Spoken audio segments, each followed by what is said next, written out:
Bienvenue dans cet exercice, toujours dans la même lancée, toujours dans le second degré. Alors ici, on nous donne f de x qui est égal à ax carré plus b de x plus c, qui est un trinôme du second degré. On sait que les racines de f sont moins 3 et 5 demi. On demande de trouver les valeurs de a, b et c si a est égal à 2. C'est parti. Alors ici, effectivement, on a affaire à un trinôme du second degré. Ok?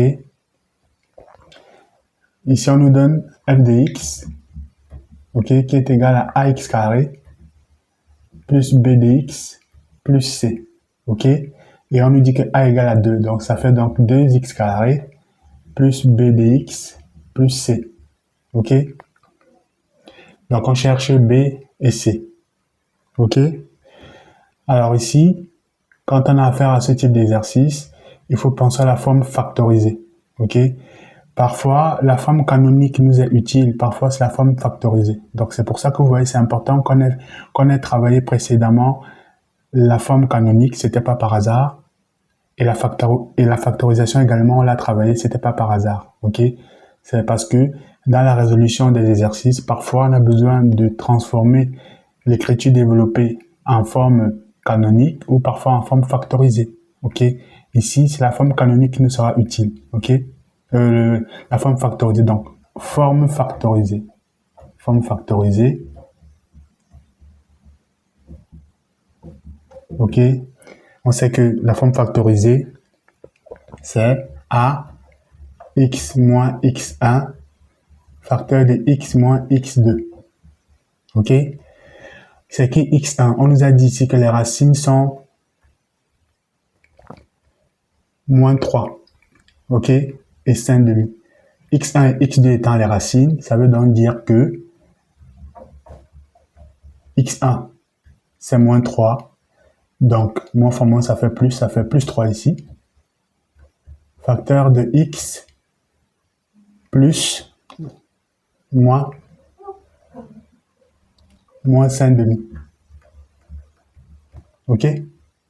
Donc là, on a notre forme factorisée. On a simplement remplacé x1, x2 par leurs valeurs respectives qu'on nous a données ici. Ok? Donc maintenant, on va développer. En sachant que, ici aussi, en sachant que a ici c'est 2. Ok? Donc ici, on va développer, on a donc 2x au carré moins 5 demi de x plus 3x moins 15 demi. Ok? Du coup, ça nous donne quoi? Ça nous donne 2. On a donc x au carré ici. Ok? On le remet. Moins. Ici, il faut mettre au même dénominateur. Ok? Ça nous fait donc ici la part 2. Ça donne moins 5 demi. Ok? De x plus 6x sur 2. Ok? Ou comme ça, c'est mieux. Moins 15 sur 2. Ok? Donc, moins 5, ça donne x. Ça donne 1 demi de x. Ok? Moins 5 demi de x plus 6 demi de x, ça donne 1 demi de x. Donc, on aura donc 2x au carré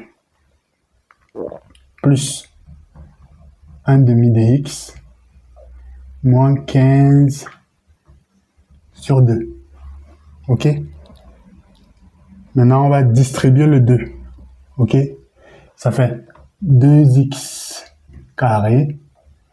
2 fois ça, ça fait plus x, puisque les 2 se simplifient. Et 2 fois tout ça, ça donne moins 15. Ok? Ça veut donc dire quoi? Ça veut donc dire que notre a tout à l'heure, c'est bien 2 qu'on a donné. Ok? On a b qui est égal à 1. Et on a c qui est égal à moins 15. Ok? Si vous faites l'exercice de votre côté, vous remplacez c et b. A, on l'a déjà remplacé. On obtient cette équation-ci. vos calculs sont discriminants, on aura effectivement moins 3 et 5 demi. OK? Donc voilà.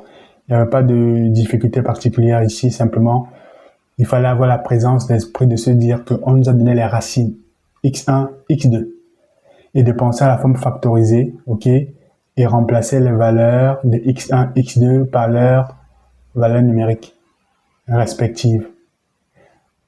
Voilà. Et après le reste, c'est du classique. OK, et surtout, pour avoir le bon résultat, il faut pas se tromper dans les calculs. OK, c'est souvent là que ça pêche. On peut connaître la démarche, savoir ce qu'il y a à faire, mais on se trompe au niveau des calculs, à proprement parler. OK, donc faut pas se tromper. OK, ici là, moins 5 demi dx plus 6 demi dx. OK, ça donne bien 1 demi dx. OK, il faut pas se tromper, quoi. Le reste, il y a pas de difficulté particulière. Donc voilà ce qu'il y avait à dire dans cet exercice. On continue toujours à s'entraîner. Merci pour votre écoute et je vous dis à plus tard.